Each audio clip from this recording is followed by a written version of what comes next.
Amos, aujourd'hui, on va parler carrément mariologie. C'est bien cela, non? Oui, on va parler de la foi de Marie. D'accord, de la foi de Marie. Donc, si on choisissait un thème comme Marie, modèle de foi, ça vous irait? C'est très bien, c'est D'accord. parfait. Alors, essayons. Ok, très bien. Merci Silver. Bonjour frères et sœurs, auditeurs et auditrices. Merci à vous donc d'être au rendez-vous, à l'écoute. Nous vous proposons donc ce matin le thème que nous venons d'évoquer, Marie, modèle de foi. Voilà. Nous avons pensé à ce thème parce que nous sommes donc en pleine préparation à la fête de l'Assomption. Il y a des pèlerinages qui se préparent, il y a des neuvaines qui se font, des trentains qui se préparent aussi ou qui se font déjà. Voilà. Et donc je pense que ce thème est important d'une part pour que nous ayons une approche plus ajustée de Marie, et d'autre part que nous-mêmes sachions à quoi Dieu nous appelle et ce qu'il attend de nous dans l'exercice de notre foi, sans quoi nous avons l'impression que nos prières restent inefficaces et que même la Mère de Dieu que nous prions régulièrement dans beaucoup de dévotions ne nous exauce pas immédiatement. C'est important que nous ayons juste une petite lumière sur cette grâce, ce don qui nous est fait par le Père. Voilà. Alors donc pour ce thème, je nous propose de partir d'un texte du Nouveau Testament, tiré de l'Évangile selon Saint Luc, un texte que nous connaissons très bien, mais qui est inépuisable dans son commentaire, puisque c'est une richesse énorme. Donc, de l'Évangile selon Saint Luc, le chapitre 1er, à partir du verset 26. Il est dit ceci. Le 6e mois, l'ange Gabriel fut envoyé par Dieu dans une ville de Galilée, du nom de Nazareth, à une vierge fiancée à un homme du nom de Joseph, de la maison de David, et le nom de la Vierge était Marie. Il entra et lui dit, « Réjouis-toi, comblée de grâce, le Seigneur est avec toi. » À cette parole, elle fut toute troublée, et elle demandait ce que signifiait cette salutation. Et l'ange lui dit, « Sois sans crainte, Marie, car tu as trouvé grâce auprès de Dieu. Voici que tu concevras dans ton sein et enfanteras un fils, et tu l'appelleras du nom de Jésus. Il sera grand et sera appelé Fils du Très-Haut. Le Seigneur Dieu lui donnera le trône de David, son père. Il régnera sur la maison de Jacob pour les siècles, et son règne n'aura pas de fin. » Mais Marie dit à l'ange, « Comment cela sera-t-il, puisque je ne connais pas d'homme ?» L'ange lui répondit, « L'Esprit Saint viendra sur toi, et la puissance du Très-Haut te prendra sous son ombre. C'est pourquoi l'être saint qui naîtra sera appelé Fils de Dieu. Et voici qu'Élisabeth, ta parente, vient elle aussi de concevoir un fils dans sa vieillesse, et elle en est à son 6e mois, elle qu'on appelait la stérile. Car rien n'est impossible à Dieu. » Marie dit alors, « Je suis la servante du Seigneur, qu'il m'advienne selon ta parole. » Et l'ange la quitta. En ces jours-là, Marie partit et se rendit en hâte vers la région montagneuse, dans une ville de Juda.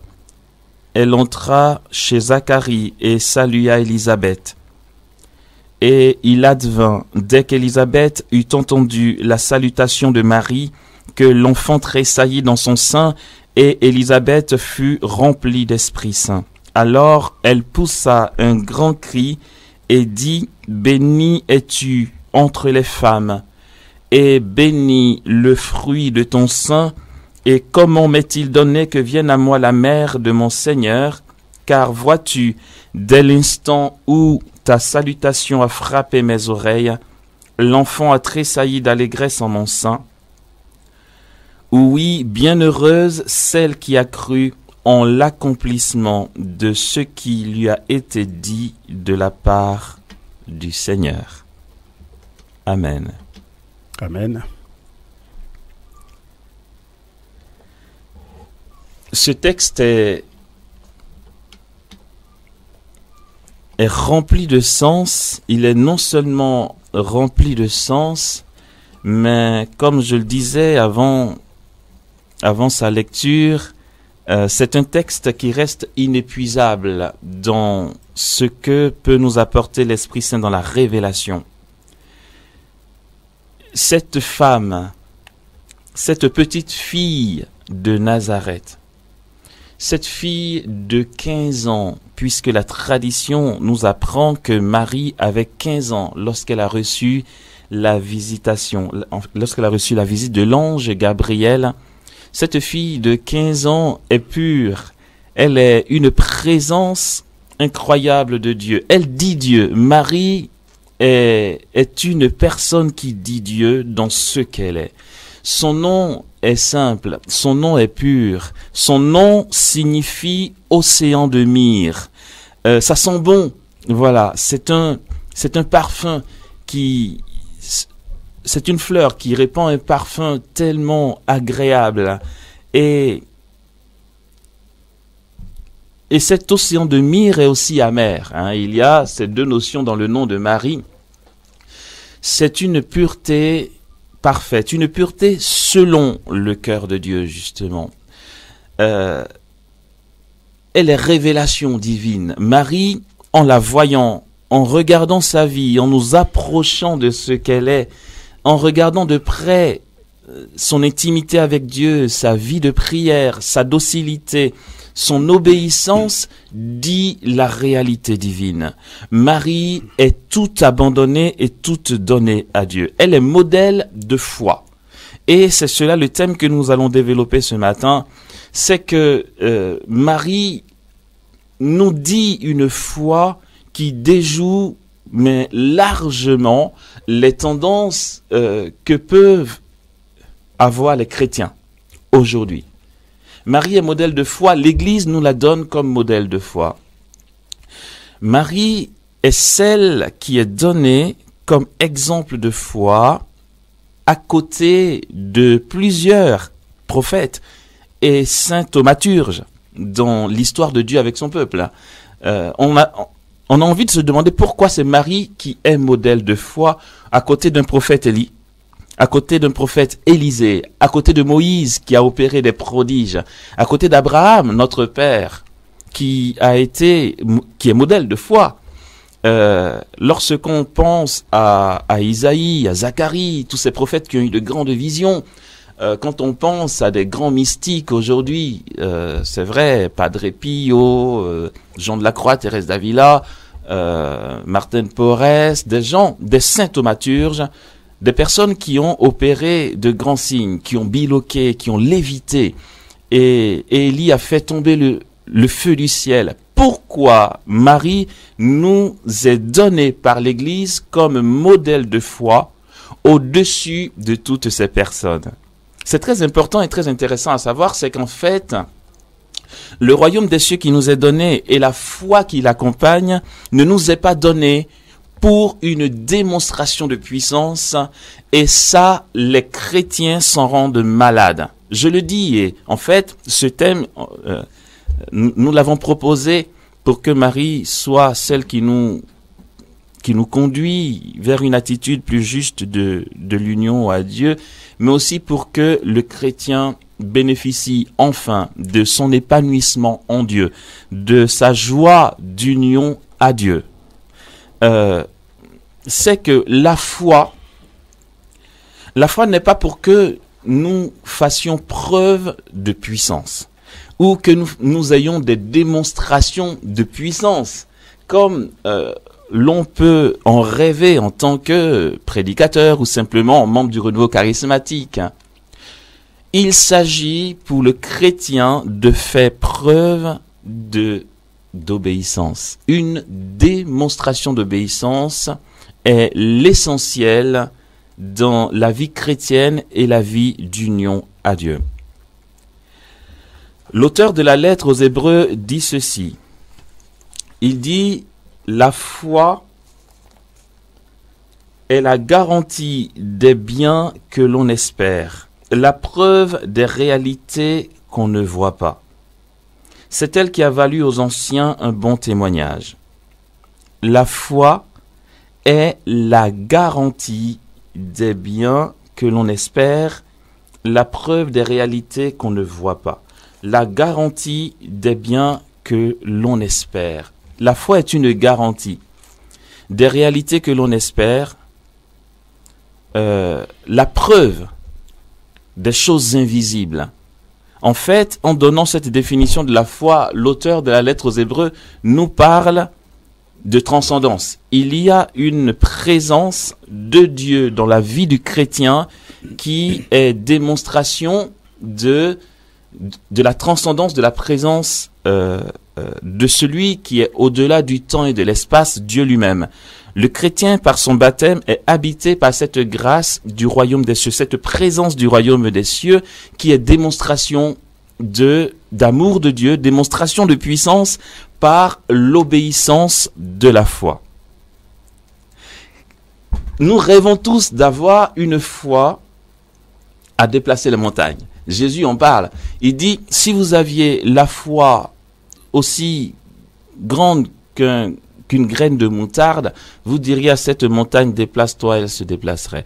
Et nous en rêvons tous.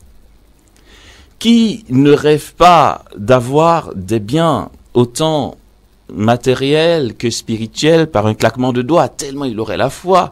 Et puis, on a l'impression, ou du moins on a l'impression, non, c'est le constat aujourd'hui que nous avons à faire preuve de foi en demandant des choses à Dieu qui nous exauce, et nous en témoignons. J'ai fait ci, Dieu a exaucé, j'ai imposé les mains à un malade, il a été guéri, et puis j'ai invoqué la grâce dans ma vie, mon compte a été rempli. Et puis ensuite, j'ai prié, j'ai eu une promotion, j'ai eu mon visa, j'ai été guéri, etc. Et nous avons l'impression qu'en faisant ça, nous faisons preuve de foi. En fait, on n'a complètement rien compris. La foi est plus énorme que cela. La foi va bien au-delà. Heureusement que le don de Dieu qui nous est fait, heureusement que la plénitude du Saint-Esprit qui est donnée au baptême n'est pas pour que nous constations des miracles créateurs seulement. Ici, peut-être que ça va rester provoquant, et j'espère que ce sera provoquant, c'est que le miracle créateur, le boiteux qui marche, le mort qui ressuscite, n'est que conséquence de notre union à Dieu, d'une foi plus profonde que ça. On n'a pas la foi pour que les morts ressuscitent. On n'a pas la foi pour que les malades guérissent. On a la foi pour vivre la vie de Dieu, la vie en Dieu, pour être mu par le mouvement de l'esprit en nous, le mouvement du divin en nous. Dieu est en mouvement. Dieu est total don et abandon au point que sa puissance jaillit. Celui qui voit les morts ressuscités et les boiteux marcher par sa prière constate qu'il y a en lui un mouvement de l'esprit, mais la foi n'est pas pour cela d'abord. Si Moïse a pu opérer des prodiges, si Abraham est donné en exemple de foi et père des croyants, ce n'est pas parce qu'ils ont été capables d'opérer des miracles, des signes. Ce n'a pas été le cas d'Abraham. Pourquoi Abraham est le père des croyants? Il est le père d'Élie, le grand prophète. Il est le père des Juifs, le père des chrétiens qui se réclament de lui, le père des musulmans qui se réclament aussi de lui. Mais qu'a-t-il fait? A-t-il opéré un miracle créateur? Non. Mais qu'a-t-il fait de si extraordinaire pour être le père de tous les croyants? À côté de Moïse, qui a opéré des prodiges. Mais pourtant, les deux personnages se ressemblent profondément. Il y a en Abraham et en Moïse quelque chose de ressemblant. Il y a entre ces deux personnages et Marie quelque chose qui se recoupe, c'est leur totale docilité et abandon. La démonstration de foi n'est rien d'autre que la vertu héroïque de la docilité. Et voilà. Voilà pourquoi Marie est modèle de foi. Le Seigneur aurait pu passer par Marie pour opérer de grands miracles. D'ailleurs, elle a opéré le miracle par excellence. ou du moins par elle s'est opéré le miracle par excellence, c'est que Dieu a pris chair en elle. Voici ce que Dieu est capable de faire dans une âme qui s'abandonne totalement à sa pleine volonté. Je vais sauter quelques étapes pour parler d'un état. Cet état, je vais le comparer à la vie de Marie, et ensuite je finirai sur notre attitude nous-mêmes ici aujourd'hui. Il y a dans la manifestation de la foi à travers le baptême, la foi nous est donnée, c'est ce que dit l'Église. La foi, l'espérance et la charité sont communiquées par Dieu, sont infusées en l'âme dans le baptême, et donc la foi devient pur don de Dieu. J'aimerais bien qu'on retienne cette expression, pur don de Dieu. C'est Dieu qui l'infuse en l'âme. Ce n'est pas un savoir-faire, ce n'est pas à force d'ascèse ou de mortification ou de silice ou de flagellation. C'est un pur don de Dieu. Nous allons voir comment ça fonctionne. Cette foi se déploie, nous l'avions vu dans d'autres enseignements, la foi théologale va se manifester en nous à travers des dérivés qu'on va appeler la foi opérante ou foi charismatique et la dynamique de la foi éclairée ou dynamique d'une prière de foi éclairée. Ok. Donc pour ceux qui n'ont pas entendu l'enseignement, ça paraît un peu du chinois, mais aujourd'hui je vais surtout m'arrêter sur ce qu'est la dynamique d'une prière de foi éclairée. Je saute les étapes de ce qu'est la prière de foi, tout simplement, ou du moins j'en dirai 2 mots pour qu'on voit à peu près à quoi ça ressemble. La prière de foi, tout simplement. Ensuite, la foi charismatique ou foi opérante et la dynamique d'une prière de foi. La prière de foi ressemble à quoi? Ressemble au fait que mon frère vient à ma rencontre et me dit « je suis malade, je dois être opéré dans 1 semaine, j'aimerais que tu pries, que tu me poses les mains là et que tu pries afin que je n'ai pas à être opéré, que je sois guéri. » C'est une demande fraternelle. Bien sûr qu'au nom de la charité, il va falloir que je prie pour mon frère. Ça, bien sûr qu'il n'y aura pas à aller consulter les cardinaux pour savoir si je peux prier. La Bible dit « Vous imposerez les mains aux malades, ils seront guéris. » Ok. Si j'impose les mains à mon frère en vue de sa guérison, il ne faudrait pas que je sois surpris qu'il ne soit pas guéri, forcément. Parce que cette prière de foi ne garantit pas le résultat attendu. Et c'est normal. Ce n'est pas que nous manquions de foi. Non. C'est que la prière de foi est une initiative d'abord humaine. Initiative humaine, ça veut dire que le malade souhaite guérir de sa maladie. Il vient voir son frère qui va lui imposer les mains. Il souhaite guérir de sa maladie, mais est-ce que Dieu veut qu'il guérisse? Voilà. Le Seigneur est souverain dans sa volonté et tous les malades ne guérissent pas. Cela ne doit pas nous empêcher, bien sûr, de prier pour les malades. La prière de foi, qui est un désir que nous avons, que nous exprimons à Dieu, un désir de guérir, ne sera pas spécialement exaucé dans ce sens que la volonté de Dieu n'est peut-être pas notre guérison dans l'immédiat, ou notre guérison maintenant, ou notre guérison, ou pas du tout en fait. Voilà. Donc c'est légitime de prier pour un malade qui le demande. Cette prière ne sera pas spécialement exaucée. La prière de foi. Voilà pourquoi souvent nous prions et que 1 fois sur 2 c'est exaucé, ou 1 fois sur 10 c'est exaucé, on a l'impression qu'on est inefficace ou qu'on n'a pas beaucoup la foi. Ce n'est pas vrai. C'est que la prière de foi, c'est normal que ça fonctionne comme ça. Ensuite, après la prière de foi, je vais survoler aussi ce qu'est la foi opérante ou foi charismatique. Là, c'est l'inverse du premier stade. C'est que dans la prière, dans la foi opérante ou foi charismatique, le priant reçoit de Dieu une motion qui lui demande de prier pour tel malade. En fait, le priant va recevoir, par exemple, prie pour un tel, je veux le guérir. Dieu en prend l'initiative. Et lorsque nous obéissons à cette motion intérieure, le malade guérit. Parce que Dieu veut initialement là, pour le coup, nous comprendrons pourquoi au début j'ai dit que la manifestation de la foi n'est pas plus une démonstration de puissance qu'une héroïcité dans la docilité à la voix de Dieu, une obéissance. Et nous nous rapprochons de plus en plus de la vie de Marie.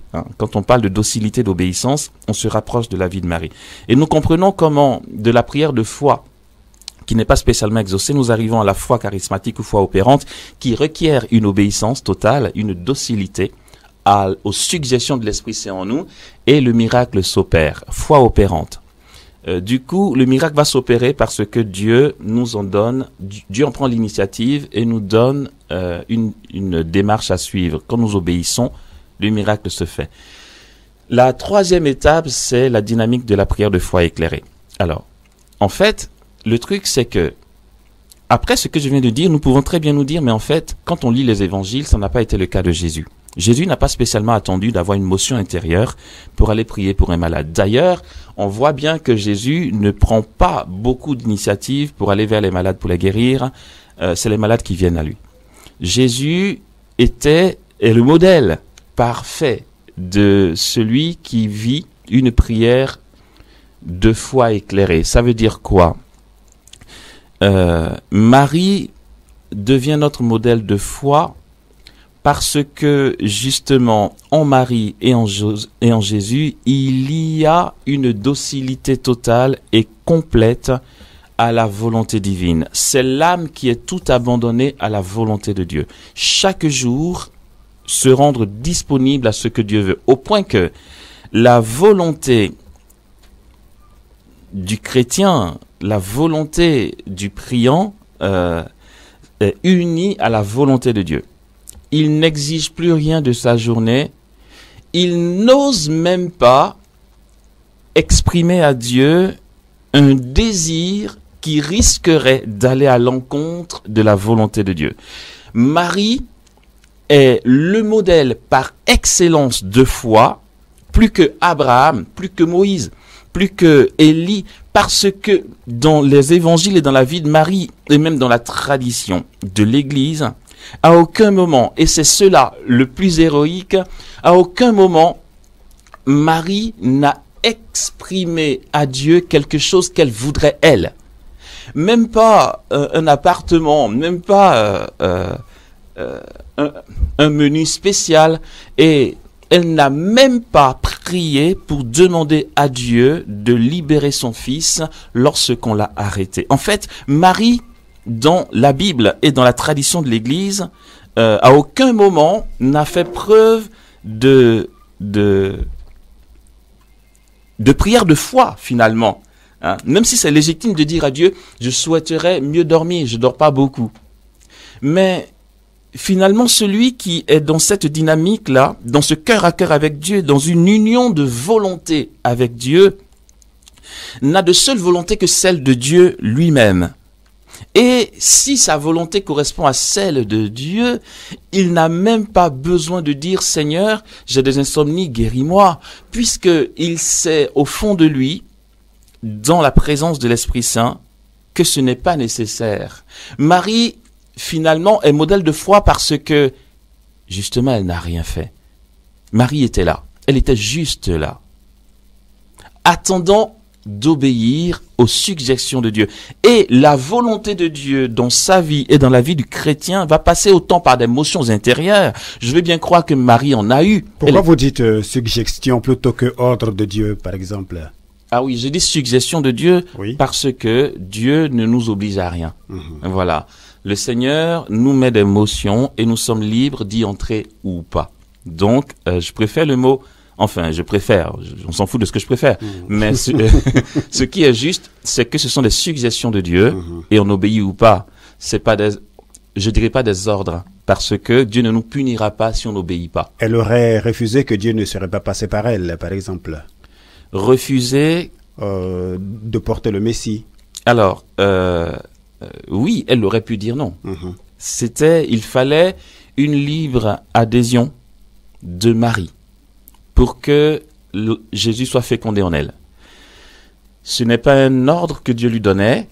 Elle n'était pas obligée. C'était une libre collaboration au salut du monde. Voilà. Et c'est justement cette suggestion de Dieu dans la vie du chrétien, notamment dans la vie de Marie, qui passe autant par des motions intérieures que par le cours des événements. Celui qui est en Dieu, comme dit le psaume 90, qui demeure à l'abri du Très-Haut et loge à l'ombre du Puissant, dit au Seigneur, mon refuge, mon Dieu dont je suis sûr.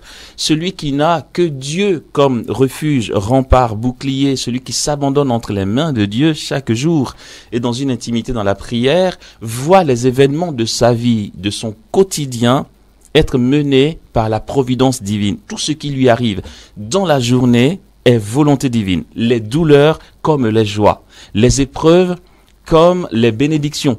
Tout est sous le contrôle de Dieu au point que les événements du quotidien vont devenir des suggestions de Dieu. Et Sainte Thérèse de l'Enfant Jésus dira: ne déçois pas l'attente du Seigneur dans les événements que tu vis, dans les choses qui t'arrivent. Lorsque, on va dire, bon, allez, quelqu'un t'a marché sur le pied, prenons un exemple comme ça, tu es en colère et entends cette petite voix de Thérèse qui te dit: ne déçois pas l'attente du Seigneur. Dans cet événement-là, qu'est-ce que Dieu attend de toi? Que tu pardonnes? Que tu laisses tomber? Que tu fasses un sourire plutôt que de t'énerver? Oui, en fait, d'événement en événement, ne déçois pas l'attente du Seigneur. Tu n'as pas besoin de dire en sortant de chez toi: Seigneur, je ne souhaite pas que quelqu'un me marche sur les pieds. Comme si tu avais quelque chose à conserver de ta vie. Celui qui est uni à la volonté de Dieu ne s'appartient plus. En fait, sa vie est pour la gloire de Dieu. Son quotidien est pour la joie de Jésus. Au point qu'il n'a même pas besoin de dire: Seigneur, protège-moi d'un accident. Pardon, c'est un peu poussé ce que je dis, mais c'est profondément vrai. Et profondément ce que Dieu attend de nous, c'est qu'en fait, s'il m'arrive un accident, oui, je serai troublé d'être transporté à l'hôpital en train de perdre le sang, si je sais que je ne suis pas en état de grâce et que j'ai flirté avec le mal, que j'ai des compromis et que j'ai été voir un féticheur à gauche, à droite, je ne sais même pas ce qui m'arrive. Est-ce que c'est un malheur? Est-ce que c'est une conséquence de mon péché? Ou est-ce que c'est Dieu qui à travers cet événement-là, veut me donner une bénédiction? J'en suis troublé. Mais pour celui qui demeure en état de grâce, qui demeure en Dieu et qui a la paix, puisque la paix, c'est la demeure en Dieu, il n'a pas besoin de dire: Seigneur, préserve-moi d'un accident. Il n'en a pas peur. Il s'en fout. Parce que finalement, tout ce que Dieu permet dans son quotidien est bénédiction. Le psaume 144 dit que le juste me frappe ou me châtie, c'est charité. Et voilà. Que l'huile de l'impie jamais n'orde ma tête. Tout simplement, que je n'ai pas de compromis avec le mal. Et alors, tout ce qui m'arrivera est charité. Aussi, dans la vie de Marie, elle n'a pas eu besoin de dire: Seigneur, je veux être la mère du Messie. Elle était juste l'humble servante du Seigneur. Elle n'a pas eu besoin de dire: Seigneur, délivre mon fils de ses bourreaux. Mais si elle est modèle de foi, elle aurait pu faire preuve de foi. Dis donc, pourquoi Marie ne déchire pas le ciel pour que les anges descendent et que son fils soit épargné de la mort? Elle est là et toute sa prière, c'est la contemplation de son fils en train de souffrir. Contemplation dans la douleur, dans le brisement. Voici l'union, le lieu où coule le lait et le miel. Ben c'est là, le cœur brisé, transpercé de Marie, qui ne formule aucune prière qui pourrait aller dans le sens d'une consolation éventuelle qu'elle rechercherait. Marie est là au pied de la croix et elle ne subit pas. Elle vit ce que Dieu lui donne. Elle vit ce que Dieu permet pour sa vie. La douleur au pied de la croix. Elle est brisée. Pour toute mère qui peut m'entendre, vous comprendrez le brisement. Enfin, vous comprendrez, vous verriez à peu près, parce que personne ne peut vraiment vivre ce que Marie a vécu. Elle est celle qui a le plus souffert dans l'histoire de l'humanité après son fils. Elle est là au pied de la croix et la douleur est intense. Et Marie, à aucun moment, ne dit: Seigneur, au secours, viens m'enlever cette douleur, viens le descendre de la croix. Comme si elle était impuissante, comme si elle n'avait pas la foi. On a envie de dire: mais si tu as la foi, pourquoi tu as des épreuves? Mais si tu as la foi, pourquoi on t'a renvoyé du boulot? Si tu as la foi, pourquoi tu es malade? Si tu as la foi, comment ça, t'as pas de véhicule? T'as toujours pas de travail, t'as toujours pas de diplôme. Pourtant, tu dis que tu es chrétien, tu as la foi. Mais la foi n'est pas pour qu'on ait des diplômes. La foi n'est pas pour qu'on fasse des miracles. La foi n'est pas pour qu'on ait une promotion. La foi, c'est l'obéissance à Dieu. Et finalement, selon les appels et les services dans l'église, à certains, Dieu va donner le don des miracles. Parce que dans la docilité demandée par Dieu, si l'âme sait s'abandonner à sa volonté et que c'est sa volonté que par tes mains les morts ressusciteront. Mais si dans sa volonté, il veut juste que tu restes son serviteur le plus discret comme Marie l'a été, alors oui, tu fais preuve de foi. La foi, c'est finalement le rien.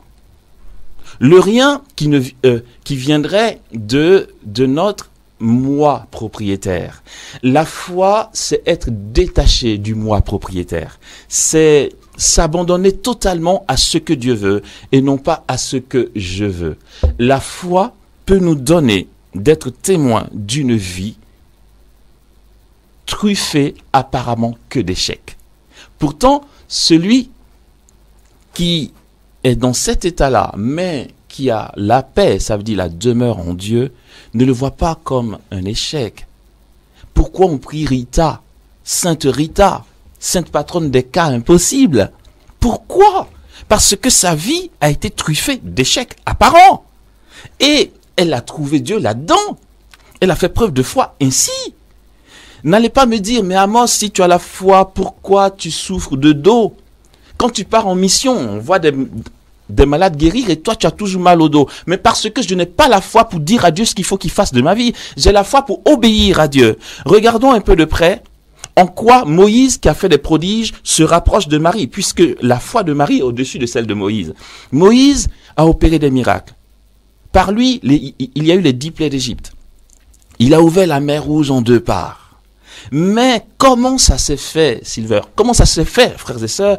Moïse n'a pas dit au peuple, ok, regardez, j'ai la foi, je vais faire une démonstration de foi, n'ayez pas peur, la mer va s'ouvrir. Celui qui a la foi, finalement, ça peut être paradoxal, mais celui qui fait preuve de foi comme Marie l'a vécu est fébrile, puisque sa foi est pour obéir à ce que Dieu veut. Il est fébrile parce que comme Moïse, face au peuple qui lui dit, ok, on aurait dû rester sur place parce que là, tu vois, tu nous as fait sortir, il y a la mer, on est pris entre la mer et l'armée des Égyptiens, tu n'as plus de solution. Et Moïse ne dit pas, oh, ça va, du calme, je suis un grand prophète, j'ai la foi, vous allez voir. Non, Moïse est fébrile parce que justement sa foi n'est pas pour qu'il ordonne à Dieu ce qu'il doit faire. Sa foi est pour écouter Dieu. Et tant que Dieu ne lui parle pas, Moïse reste fébrile. Moïse est tout abandonné à ce que Dieu veut qu'il fasse. Alors, face au peuple, il lève les yeux vers le ciel. Voilà. En fait, il ne sait rien faire. Celui qui a la foi ne sait rien faire. Tant que l'exercice de sa foi n'est pas ordonné à la seule volonté de Dieu. On n'a pas la foi pour obliger Dieu à faire des miracles. On n'a pas la foi pour obliger Dieu à faire dans nos vies ce qu'il n'a pas voulu faire, ce qu'il n'a pas prévu de faire. Justement, Amos, qu'est-ce que vous pensez de ces thèses qui veulent que, comme l'or et l'argent appartiennent à Dieu, que le serviteur de Dieu soit vraiment dans l'aisance, qu'il soit dans l'opulence, qu'il soit dans la richesse en un mot? Ben, bon, après, qu'est-ce que je pense de ça? Oui. C'est une vision d'une autre confession religieuse. Je respecte, mais je ne suis pas d'accord. Je respecte, parce que je respecte mes frères et sœurs. Je parle d'une autre confession religieuse. Je respecte cette vision qui est purement protestante. Pourtant, nous l'épousons de plus en plus dans certaines de nos évangélisations. Alors oui, nos catholiques, malheureusement. Je vais dire malheureusement, tout à fait. Malheureusement, chez nous les catholiques, ça commence à venir. Et c'est déjà bien là. Malheureusement. Voilà. Ce n'est pas... Qu'est-ce que j'en pense? Ben, c'est très simple. Je pense que ce n'est pas ça, être... Je sais même pas, être serviteur de Dieu, ce n'est pas ça. Comme Marie dit à l'ange, je suis l'homme servante du Seigneur, que tout se passe pour moi selon ta parole. Être serviteur de Dieu, disciple du Christ, ce n'est pas ça. La dernière fois que nous avons eu ici l'enseignement sur le sens de l'offrande, j'ai cité un grand saint comme François d'Assise, qui est un grand saint, qui a tellement réjoui le cœur de Dieu que, tiens-toi bien, Jésus lui a donné cette promesse, il lui a dit, il a tellement épousé celle qu'il appelait dame pauvreté, que Jésus lui a dit, par le don de ta vie, je bénirai ta communauté et les franciscains auront beaucoup de vocation au point que par ta communauté, je vais remplacer le tiers des anges qui s'est révolté, qui est parti du ciel. Les franciscains, dans la promesse que Jésus fait à François, c'est que les franciscains vont remplacer ce vide, si on peut ainsi parler, hein, voilà, par analogie bien sûr, ce vide qui est dans le ciel. La place qu'occupaient les anges déchus va être occupée par les franciscains, parce qu'il a été tout donné. Je réponds à ce que tu as dit et ça va toucher notre thème. Donc, il y aura pas on va pas dévier du tout. Justement, ce qu'on n'a pas compris de Dieu, c'est que la substance du Verbe, ça c'est très beau et j'ai été tellement content de l'apprendre. La substance, on parle de la substance du Verbe est désappropriation de soi. En fait, la substance du Christ peut être appelée désappropriation. Dans l'humanité du Christ, il n'y avait plus de moi propriétaire. Tout vient de là. Toutes nos difficultés à grandir en Dieu viennent de là. Le moi propriétaire. Je veux ci, je veux ça. J'ai des projets, j'ai un idéal, je veux que Dieu fasse ça, je veux que Dieu fasse ceci. Mais celui qui se dessaisit de lui-même, en fait, qui ne veut plus rien pour lui-même. Et, pardon si ça vous choque, mais il n'y a pas dit pardon, c'est le cas. Et je suis content qu'on le découvre, c'est que, en fait, Jésus ne veut rien pour lui-même. Jésus ne fait rien pour lui-même. En fait, il n'a pas d'idéal pour lui-même. Ce qui fait la substance de Jésus, je ne dirais même pas que l'une des vertus du Christ, non. Le Verbe éternel au cœur de la Trinité a pour caractéristique, d'après ce que dit Maurice Zundel, comme ça je m'en dégage la responsabilité, d'après ce que dit Maurice Zundel, ce qui caractérise le Verbe de Dieu au cœur de la Trinité, c'est la désappropriation de soi et c'est substantiel. Ça veut dire que le Christ donne tout. En fait, tout ce qui fait le Christ, c'est que son moi propriétaire, c'est un autre. Ce qui fait le moi de Jésus, c'est le moi du Père. Et lorsque le Verbe prend chair de Marie, l'humanité du Christ qui est censée avoir un moi, l'ego, le moi, après on peut faire un peu de philosophie, c'est Freud qui parle du moi, quand l'enfant naît, il appelle le moi. Le moi, c'est l'enfant qui naît pur, sans corruption, tout ça, voilà, blanc de tout.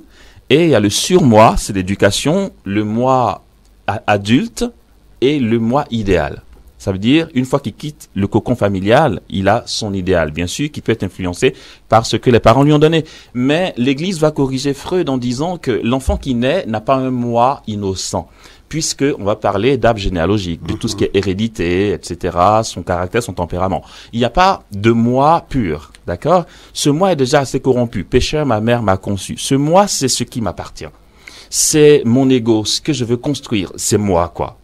Pourquoi je donnerai ma vie pour toi? Pourquoi je ne fuirai pas la mort? Pourquoi je veux guérir? Pourquoi je veux plus de promotion? C'est le moi que je veux cajoler. Et dans l'humanité du Christ, justement, ce moi-là, ce moi propriétaire, comme dit Maurice Zundel, n'existe pas. Dans l'humanité du Christ, le moi propriétaire, c'est le moi du Verbe éternel. Or, le moi du Verbe éternel est désappropriation de soi. Et en Jésus, comme dit Maurice Zundel, je, c'est quelqu'un d'autre. Je, c'est le Père. Et voici comment Marie a vécu sa foi. Elle est modèle de foi, j'allais dire, en dehors de Jésus. Le seul réel modèle de foi dans l'Église, dans ce sens que le moi de Marie a été préparé puisqu'elle a été préservée de la tâche du péché originel, et que là, pour le coup, ce n'est pas son moi qui a été communiqué à son fils Jésus, c'est que c'est elle qui a reçu le moi désapproprié du Verbe qui était en elle. Marie ne possédait rien, elle n'avait pas de volonté à côté de celle de Dieu. Tout ce qu'elle voulait, c'est ce que Dieu voulait. C'est pourquoi Élisabeth peut dire « Bienheureuse celle qui a cru en l'accomplissement de ce qui lui a été dit de la part du Seigneur. » Voici en quoi Marie est modèle de foi, c'est qu'elle a cru. Faire preuve de foi, ce n'est pas faire des choses. Faire preuve de foi, c'est croire ce que Dieu me dit. Et d'y entrer docilement. Ce que Dieu me dit, d'abord, frères et sœurs, n'allons pas dire, mais Dieu parle pas à tout le monde n'a pas une prophétie. Comment je sais que Dieu me dit ci, comment je sais que Dieu me dit ça? Dieu nous parle, et nous sommes truffés de paroles de Dieu par la révélation. Dieu nous parle chaque jour dans la liturgie. Je ne veux pas faire mon catholique gazeux. C'est clair. Si tu veux savoir ce que Dieu attend de toi, c'est très simple. La parole de Dieu pour toi aujourd'hui, tu vois, mon frère, ne va pas dire « Ok, j'ai compris, maintenant il faut que je trouve le moyen d'entendre la voix de Dieu. » Et Dieu te parle tous les jours dans la liturgie de l'Église. L'Église est corps mystique du Christ, sacrement du salut. Donc ne va pas croire que la parole que tu entends dans la liturgie est différente d'une pseudo-prophétie que tu pourrais recevoir dans ta prière personnelle. La prophétie existe, oui, et elle est pure, elle est authentique, c'est vrai. L'Église dit que l'esprit de prophétie n'est pas éteint dans l'Église. C'est vrai. Pourtant, ce que tu reçois dans ta prière, ce que Dieu te dit dans ta prière est subordonné à ce que tu entends à l'homélie pendant la messe. Ah ouais? Ouais. Tu vois, en fait, l'homme de Dieu qui a prophétisé sur ta vie en te disant Dieu t'appelle à vivre telle chose, tu peux écouter, bien sûr. Vérifie que ça fasse écho en toi. Si c'est pas le moment, c'est pas le moment. Si ça fait pas écho en toi, sois libre d'attendre que le moment arrive. Sache simplement que ce que tu as entendu à la messe, ce que tu as entendu pendant l'office, la lecture de la Bible que tu as eue, ta lectio divina que tu as eue le matin, ce qui t'a touché dans cette lectio est au-dessus d'une prophétie ou d'une motion intérieure que tu peux recevoir. Dites-le, c'est Amos qui le dit. Oui, Amos le dit parce que l'Église le dit, c'est très clair. Tout ce que nous recevons par prophétie s'appelle des révélations privées et ça ne peut pas prendre le pas sur la révélation par laquelle Dieu nous parle officiellement. Et donc, entrer dans l'obéissance de ce que Dieu nous dit. Ce que Dieu te dit, je vais te dire ce que Dieu te dit. C'est même pas une prophétie, c'est que la prophétie est déjà là par l'Église. Ce que Dieu te dit, c'est ce que l'Église te dit par le magistère vivant, l'encyclique du pape, les homélies des prêtres, les lettres pastorales, la Bible que tu lis, le catéchisme de l'Église catholique. Voici ce que Dieu te dit. Ne va pas chercher plus loin. En tant que chrétien, aujourd'hui, qu'est-ce que tu as à vivre? Où Dieu t'attend? Tu as le ménage à faire, mais vas-y à fond, mon gars. Je vais dire, n'attends pas. Tu dois aller voir un malade, fonce. Tu dois te convertir, convertis-toi. Tu veux te confesser aujourd'hui, ben c'est là où Dieu t'attend. La parole de Dieu pour toi, c'est ça. Et si tu fais ce que Dieu attend de toi chaque jour, en allant au travail, même si tu n'as pas la promotion attendue, si tu es juste secrétaire, le plus bas poste, c'est là que Dieu t'attend. La parole de Dieu pour toi, c'est cela. Et je t'en supplie. Là, je t'assure, je vous change les manières. Je t'en supplie, ne va pas faire une neuvaine pour avoir une promotion. Tu peux. Je t'assure, c'est pas invoquer le démon que de faire une neuvaine. Je t'en prie. Mais si tu veux regarder Marie comme modèle de foi, ben regarde-la justement. Marie n'a à aucun moment dit à Dieu, je veux ci, je veux ça. Fais ça, fais ci, fais comme ça, fais comme ci. Elle a vécu son quotidien. Elle a cuisiné pour Joseph et Jésus qui était à l'atelier. Elle a attendu que le moment vienne. Elle n'a pas fait de 30 ans pour que le ministère de son fils commence bientôt. Elle n'a pas dit, oui, écoute, homme de Dieu, tu sais quoi, ça fait quand même plus de 15 ans que l'ange m'a dit qu'il sera le Messie. Et puis, ça fait 15 ans, ben, il est toujours là, il n'y a rien qui se passe. Dans mon quotidien, il n'y a pas de miracle. Marie, attendez, mais attends. L'ange lui apparaît. Et puis, ça dure 30 ans avant que son ministère commence vraiment. Comme toute mère qui s'inquiète pour son fils, elle aurait pu dire, ouais, écoute, homme de Dieu, il y a un truc qui va pas. Je pense que on m'a lancé un sort parce que mon fils qui est là, il y a eu une prophétie depuis longtemps, mais ça ne vient pas. Marie est restée 30 ans. Elle ne s'est pas mêlée des affaires du Père. Elle a vécu son quotidien. Elle est modèle de foi parce que justement, dans la docilité, en tant que juive, à ce que Dieu lui demandait dans la Torah, Marie est restée pleinement dans l'axe de la volonté de Dieu et tout ce qui s'est passé dans sa vie jusqu'à son Assomption a été pour elle une béatitude. Comme dit Élisabeth, elle est bien heureuse parce qu'elle a cru en ce qui lui a été dit de la part du Seigneur. Et ce que Dieu dit, c'est autant dans la parole de l'ange que dans son quotidien, en observant et en gardant tout dans son cœur de ce qui se passait dans la vie de son fils, dans le quotidien, dans la mort de Joseph, dans le ministère public de son fils, dans son arrestation, sa souffrance, sa mort, sa résurrection. Marie reste contemplative et sa force, justement, c'est qu'elle n'a pas une volonté à côté de celle de Dieu. Elle n'a pas un moi propriétaire. Marie, dans ce qu'elle souhaite, est au cœur de la Trinité. Parce que justement, ce qu'elle souhaite, c'est ce que Dieu souhaite. Et tout ce qui se fait dans son quotidien et dans les événements de sa vie est un bonheur pour elle, dans ce sens que c'est ce que Dieu veut. Et ce que Dieu a voulu pour elle, c'est qu'elle soit la mère du Sauveur, qu'elle ait un quotidien, on va dire, super ordinaire, qu'elle ait une souffrance atroce au pied de la croix, et qu'en récompense, elle soit élevée dans la gloire par l'Assomption. Voici la vie de Marie. Et puis pour toi, si tu sais rester docile dans l'union à Dieu chaque jour, en étant là où tu dois être et en acceptant simplement ce que tu as à faire, si pour toi, Dieu veut que tu opères des miracles, oui, tu opéreras des miracles. Mais ne va pas lui dire, Seigneur, je veux opérer des miracles. Arrêtons un peu. Je sais que le temps est court. J'aurais voulu bifurquer dans comment nous gérons nos apostolats et comment nous gérons ce qu'on appelle j'exerce le ministère. Allez-y, pendant que nous ouvrons déjà le téléphone au cap des 15 minutes qui nous restent à parcourir avant la fin de notre entretien. Et je rappelle que nous sommes avec Amos Stéphane Dibi pour le thème Marie, modèle de foi, depuis 8h45. Alors, les modèles de foi, moi j'en ai un qui me subjugue et je vais vous le suggérer pour voir comment vous réagissez face à cela. N'ayez pas peur, Amos. Oui, il n'y a pas de souci. J'en ai connu un qui lors de ses prières invoque le Seigneur pour qu'il y ait des paillettes d'or. Effectivement, ces paillettes d'or arrivent. Oui. Alors on se demande comment il fait. Est-ce qu'il donne des ordres directement à Dieu ou alors c'est parce qu'il a foi que ça va se passer que ça arrive finalement? Alors je ne pourrais pas répondre si je ne sais pas de qui il s'agit. Et il s'agit d'Amos Stéphane Dibi. Ah oui, pour les paillettes de gloire. Alors justement, ben voilà, dans ta question, il y a ce qui bug justement. Je n'invoque pas Dieu pour qu'il y ait des paillettes de gloire. Je n'ai jamais demandé à Dieu qu'il y ait des paillettes de gloire. En fait, quand j'annonce qu'il va avoir des paillettes de gloire, c'est que je reçois qu'il veut donner des paillettes de gloire. Ah, d'accord. En fait, je ne peux pas dire, aujourd'hui je viens à la mission, ok, on va demander à Dieu qu'il y ait des paillettes de gloire, et puis il y en a. Non, en fait, je ne décide pas qu'il y ait des paillettes de gloire ou pas. Mais franchement, ben justement, en allant en mission, en tout cas personnellement, dans mon fonctionnement, s'il y a des malades qui guérissent et ça se fait, on en est témoin, je suis témoin de Dieu qui guérit par les missions que j'ai pu avoir. Si les malades guérissent, si des paillettes de gloire apparaissent, il y a eu aussi l'huile qui a suinté, tout un tas de choses.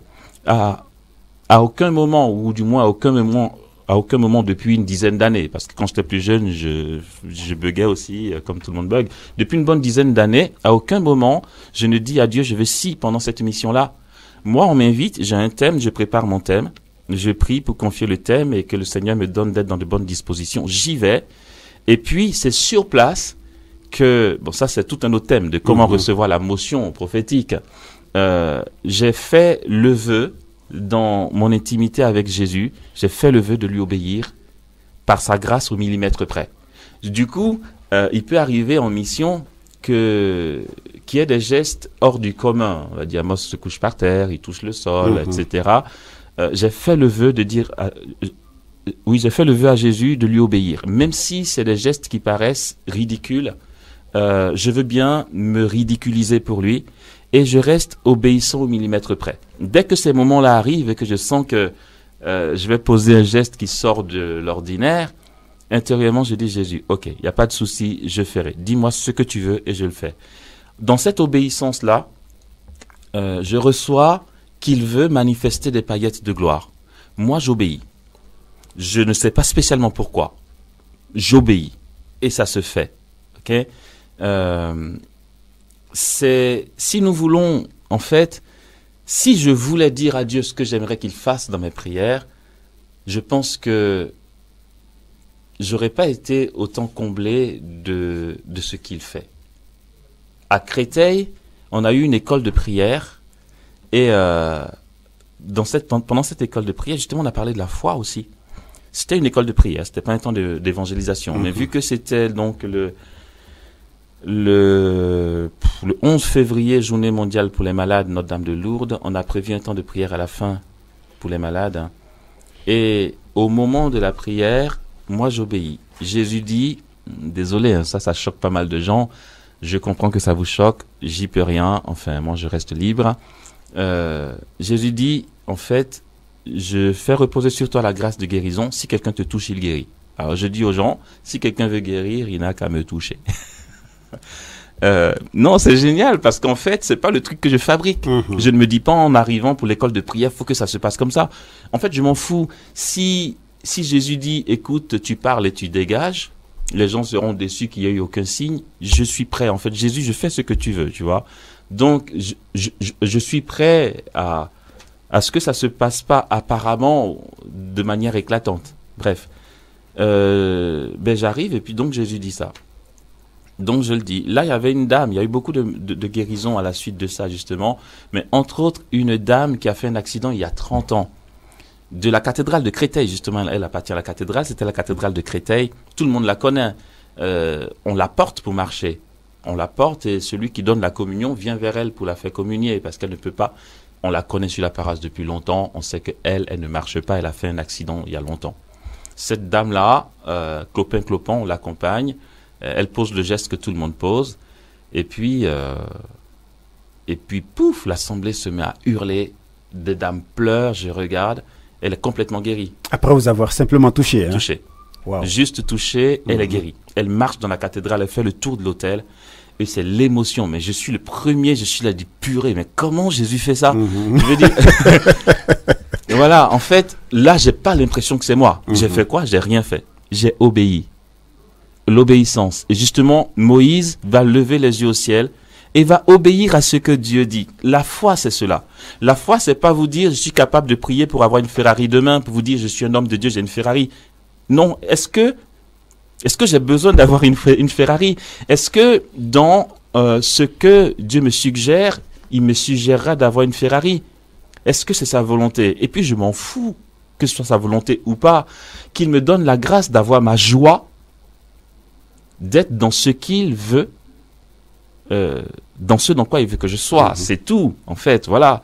Et si il permet, je sais pas, qu'Amos n'intervienne plus pour les prédications, en fait, je reste ouvert. Je vais vous poser une question qui peut sembler pour certaines personnes un peu absurde, mais je sais que vous la comprendrez bien. Pourquoi vous aimez prendre à ce point des risques pour Dieu? Des risques pour Dieu. Jésus vous dit que celui qui veut guérir touche Amos. Okay. Vous le faites s'il n'y a pas de miracle opéré, en fait, puisqu'il y a aussi la volonté de celui qui vous touche, en y croyant ou en n'y croyant pas. Tout à fait. Il n'y a pas de résultat escompté. Et certaines personnes vous voient comme un garçon prétentieux quand même. Vous n'avez pas peur de tout ça? Oui, vous prenez tous ces risques pour Dieu?